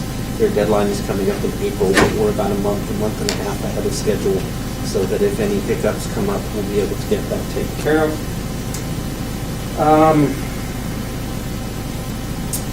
Other than that, kind of probably my big organizational accomplishment for this month was revising the Design Review Committee report. We managed to get it from 17 pages down to 12. I'm thinking I'll change the font so I can get it under 10 pages, but we're making a little progress. I also put it in alphabetical order. Thank you to Council Member Frederick's suggestion. So it's now easier to read and find projects, so we'll make sure that we'll go back, and as I find additional files that don't appear to be on that list, I'll try and get them on that list and figure out where that project is. So simplifying that and putting it in order should make it a little easier for everybody to navigate that. If you have any questions, go ahead and give me a call. Other than that, we had 3 pre-application conferences in January. We have none scheduled for February so far, but that was a pretty good first month. We got the preliminary approval for Columbia, or we got the grading plans and engineering and utility plans for Columbia River Carbonates signed off and completed. We're looking for the engineering for their foundation. Should hopefully be done this week, so a week or two ahead of schedule.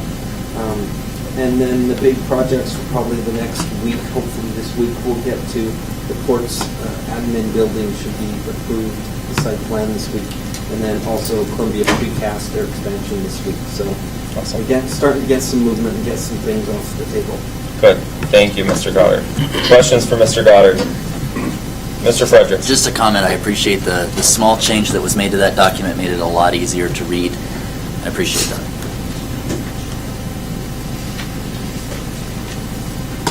All right. Ms. Coleman, You gonna talk again? do you have more? I always talk. I'd like to, first of all, I want to share with everybody, and that everybody in this room, Chief, Mike, the fire,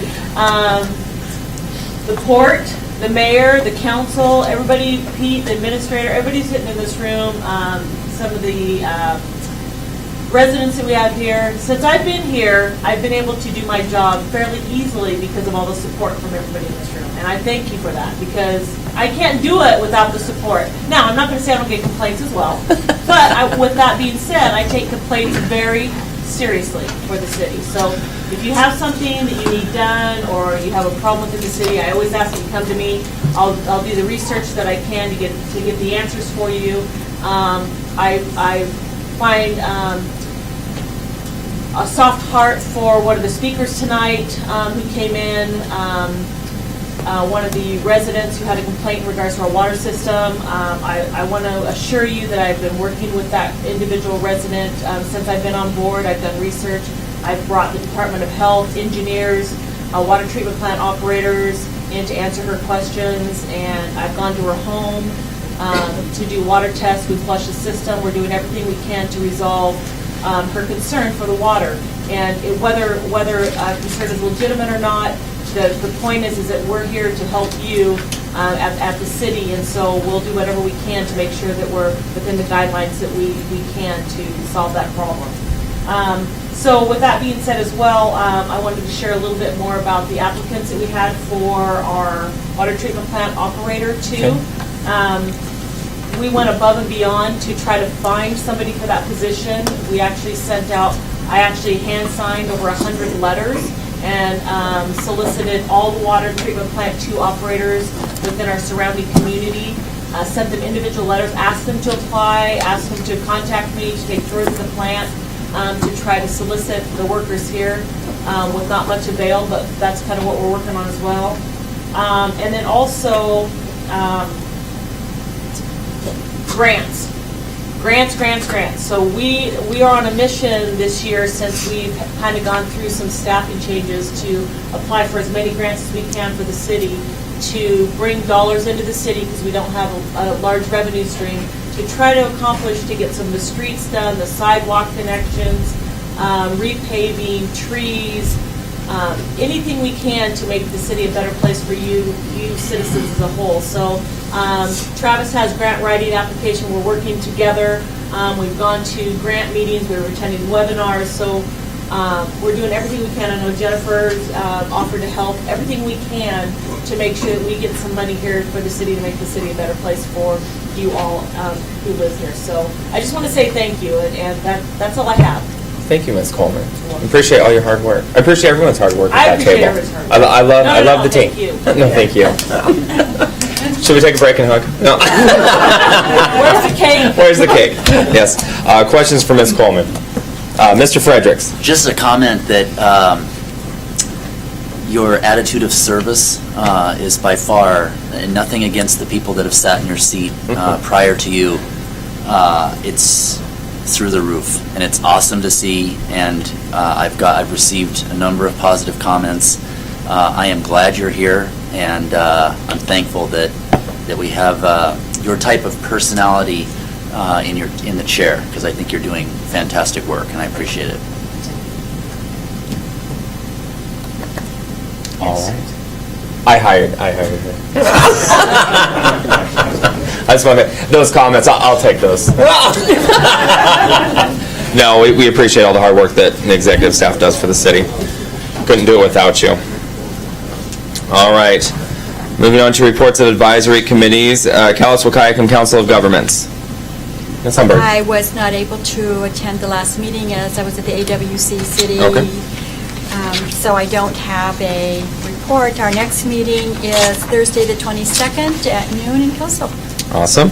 Why don't you go ahead into downtown? Okay. Woodland Revitalization 2. Our last meeting was January 9th. We talked about the mascot. The maintenance was completed as scheduled and has been scheduled for twice per year by Tracy Coleman, Public Works Director. Landscaping cleanup will be worked out through the correction crew usage between the city and the port to share assistance. Downtown trees, our city administrator reported the inventory was completed, personnel to complete pruning, long-range replacement of trees and sidewalk issues on horizon for planning. So we're kind of excited about that. Facade improvement, again, city administrator reported about the curb grant and the consultant, I'll get it, work. Reviewing funding options, including CDBG as next step. Prevailing wage and contracting issues being reviewed by city attorney. Implementation to be led by the city for our CDBG grant application. Presentation of a consultant's work on January 16th at the council meeting, and which happened, and discussion regarding parameters of the Open Up fundraising. Hot summer nights, unfortunately, Michael Watts will no longer be with us, and discussion regarding managing the event. J.J. Burke interested in overseeing the event for the,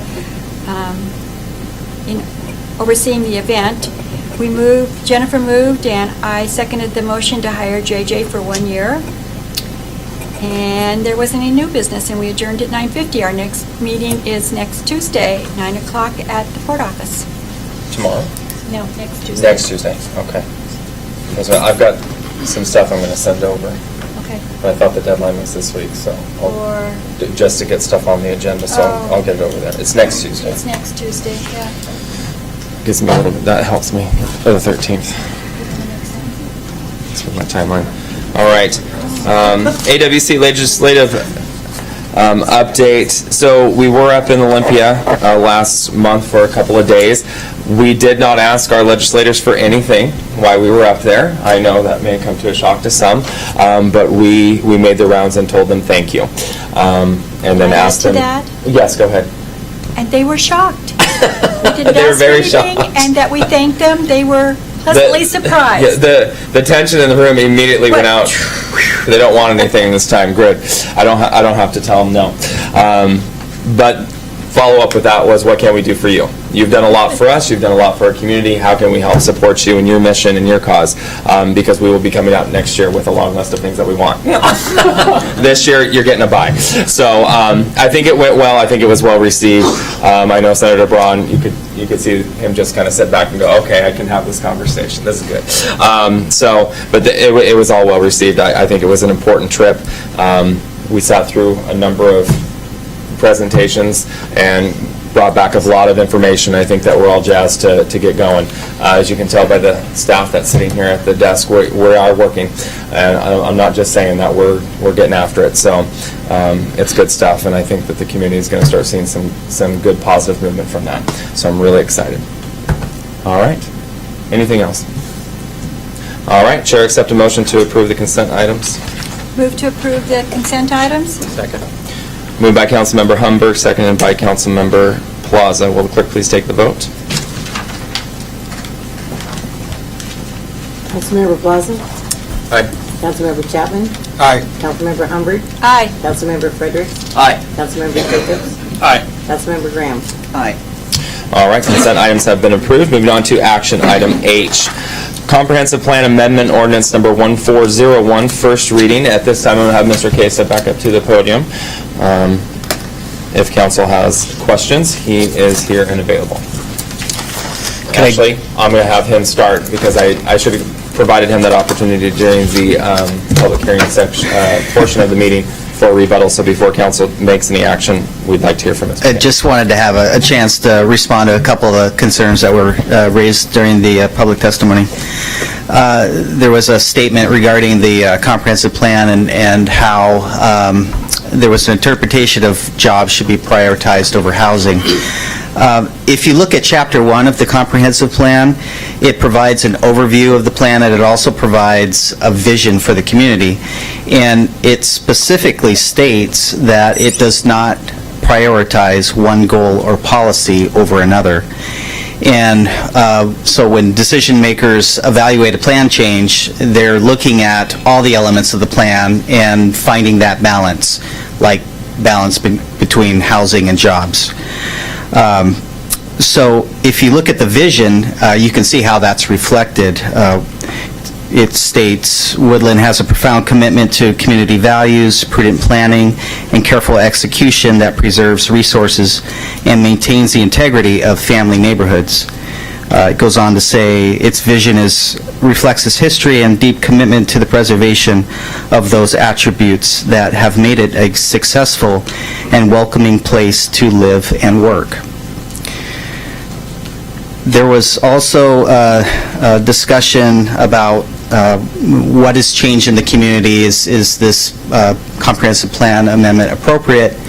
The attorney for the applicant has submitted a letter which provides a legal argument for why this does not apply to this comprehensive plan request. They're here to answer questions if you'd like to go into that more. But I do want to restate that something has changed for this site regardless, and the fact is that it sat vacant for years with the assumption that it would be developed as a community pool, and that assumption was still in place when the comprehensive plan was adopted in May of 2016. In 2017 is when it was sold. So I just wanted to clarify that. And then, there were concerns, and rightfully so, concerns about traffic. When this site is looked at more closely on the traffic issue is following a comprehensive plan amendment and zone change, the applicant would then be required to come in for site plan review. As part of that process, the applicant needs to prepare a detailed traffic impact analysis, which takes a look at all of the issues that were raised in detail and provide a mitigation for any kind of issues that are identified during that process. So if there are safety concerns that are found for pedestrians crossing Columbia, for instance, perhaps a sidewalk crossing would need to be installed there as part of this development to mitigate for that. If there are truck turning movements that are unsafe, and there needs to be some parking removed to allow for safe truck movements in the area, that would be identified during that analysis, and perhaps the applicant would be required to sign a portion of the street that it would not be available for parking. So there are things that could result out of that process that would address, any of these concerns that are raised. But what would happen with the traffic impact analysis is that staff would be working with the applicant to define the scope of work that's required for that analysis. And I'm sure staff is listening tonight and will be bringing up the issue of parking and truck movements and pedestrian crossings and all those things. So the applicant is confident that he can address those issues with the development, and the analysis will show that that's possible. So those are the only issues I wanted to address specifically, but I'm available to answer your questions as well. Perfect. Thank you, Mr. Kay. I appreciate that. I apologize for not allowing you to step forward. Oh, yes, sir. I'll try to, it's late. I live in Stevenson, so it's a long drive for me. But I want to just touch on a couple of things as well, both legal and non-legal. I mean, in a lot of ways, it's a political question. And as attorneys, we have a big responsibility to represent the people that are trying to move something forward.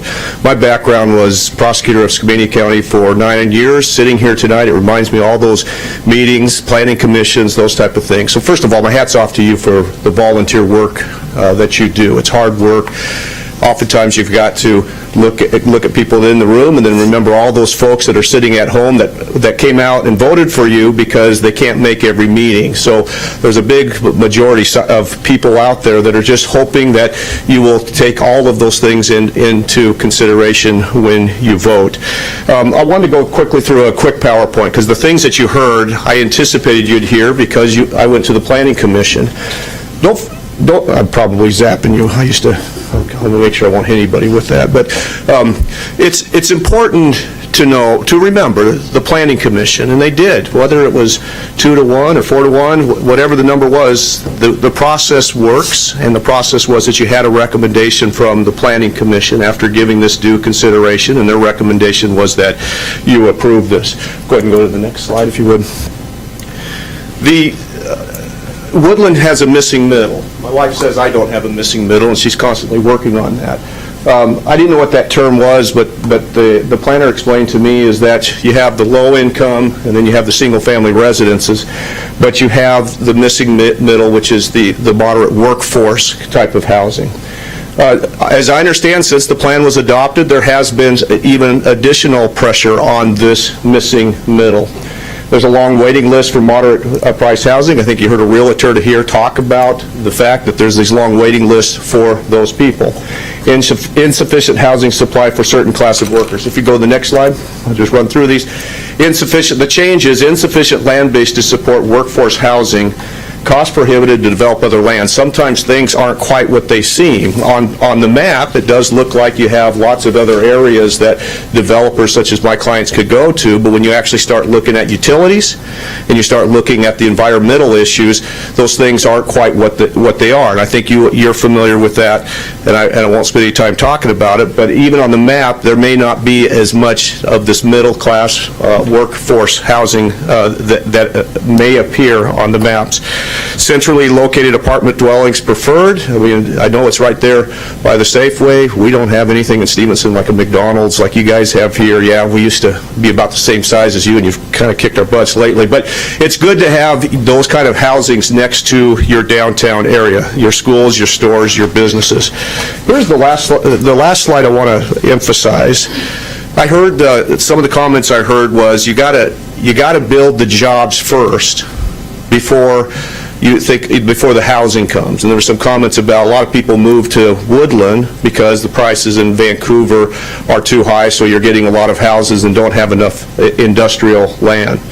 I was the chair of the Skamania County EDC for about 6 or 7 years, and I remember we would always try to recruit, lay out the red carpet, try to have people come and set up industries, and we probably 90% of the time we failed. But one of the first questions that industry or businesses in situ was one we really tried to recruit to our town. They stayed up in Hood River and White Salmon.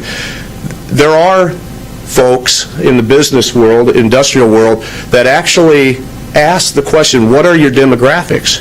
Because they're going to have to use the workers that live in your community. Now, I get what the gentleman said, is that, you got to have enough jobs here so people can be here, but also I'll tell you that employers and potential employers, industries that want to move to your town, are going to say, do I have the wide variety of demographics that are going to fit? And if you don't have that, if you don't have the missing middle, that will affect those that want to come here and set up for us. Workforce to attract new industry or business. Demographics matter to recruit new businesses.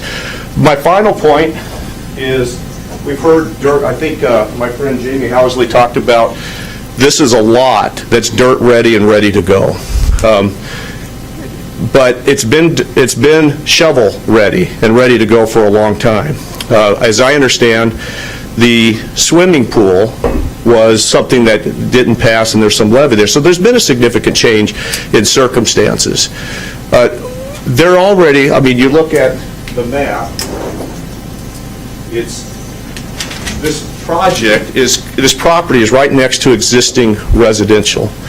I agree that if more residential housing is going to go there, you're going to have to deal with the traffic issues, the pedestrian issues. But you already have those issues now, right? Because you have lots of residential already surrounding this piece of property. You need, with a new development, they're going to have to address those very issues, just like they were saying, once the approval goes through, site-specific approvals. So right now, you already have the conflicts between trucks and residential use, and now with a new development coming in, i.e. my client, then there's somebody else that's going to have to specifically address those needs. You can't ignore it. Trucks are going through there now amongst the residences. Big decision for you to make. We hope that you'll follow the recommendation of the Planning Commission and that you will approve this change in zoning. Thank you. Thank you, sir.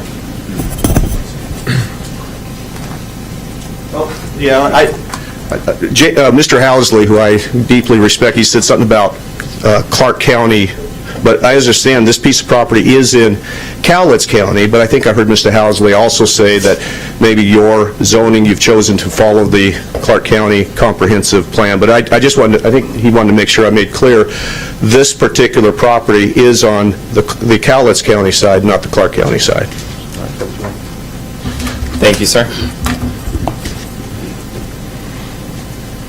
All right, the chair will accept a motion on action item H, Comprehensive Plan Amendment Ordinance number 1401. Motion to deny Comprehensive Plan Amendment Application Ordinance number 1401. Second. Moved by Councilmember Fredericks, seconded by Councilmember Plaza. Councilmember Fredericks. Tonight I have prepared, and I'm going to request that this be added into the agenda because I have, not only do I have a denial, I also have an approval. So I'd like that to be entered into the record to show fairness to the applicant. The Woodlands Comprehensive Plan policies, land use designations, and zoning regulations are the result of an extensive discussion by residents, business owners, and community groups. Through an exhaustive and thorough process, the community developed these policies and regulations based on the consideration of existing conditions and longer-term community-wide goals. That was, I believe, 2 years ago. When an amendment is considered, the burden is on the proponent to demonstrate that the change is justified. After carefully weighing the testimony this evening and the information over 200 pages that I reviewed from the applicant and relevant testimony received from proponents, and opponents, and with staff input, I have come to the conclusion that the applicant has not met this burden, and the comprehensive plan amendment application therefore should be denied. And I would request that the council vote in affirmative to deny this application. Councilmember Plaza. Okay, when we came in here tonight, I came in here open-minded. I had no idea really, other than what I read in the packet, and to be perfectly honest with you, I didn't understand a lot of it. I'm not a real estate guy, so a lot of the terms were above my pay grade. So I was hoping to be swayed one way or the other by the attorneys and citizen comments. And some of the questions that I had while reading this were repeated through comments from citizens and or verified by what the attorneys were saying. Mainly, my main concerns and the reason why I seconded the motion to deny this is traffic, for one. This is not in order by importance, though. Is you guys had mentioned that if parking is going to be a problem for trucks and whatnot coming through, that you could move the parking, restrict areas, but you never clarified where that parking is going to go to. I mean, all those streets over there, as was mentioned by some of the citizens, are already slammed with parking issues. So if we can't put the new parking for the residents of the apartment complex where they belong, which is at the complex, then where are they going to go? Secondly, there reports that the home was going to be for moderate income people at a moderately priced amount. There's nothing in here that tells me who those people are. You know, what price range are we talking about? Is this, are the apartments going to be open for subsidization or vouchers? I didn't know. I don't know. So, because of those things, those are the main reasons that I'm voting no on this. Further discussion?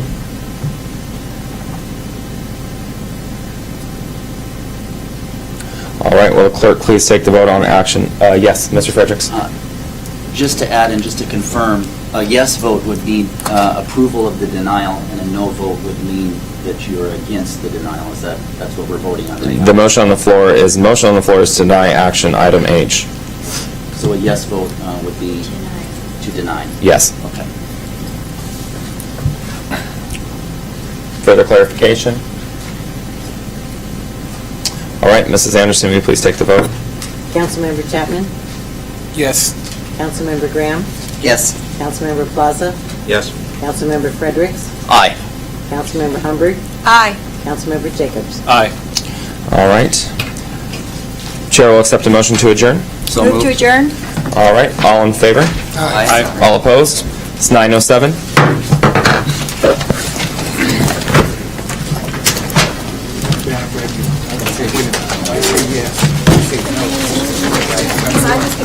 I found me in the background. Good. So, I'm going to give you a call, a few things on my document, and then get this out of the way. Good. And I'm starting to figure out how to drop one, so I'll take a little more.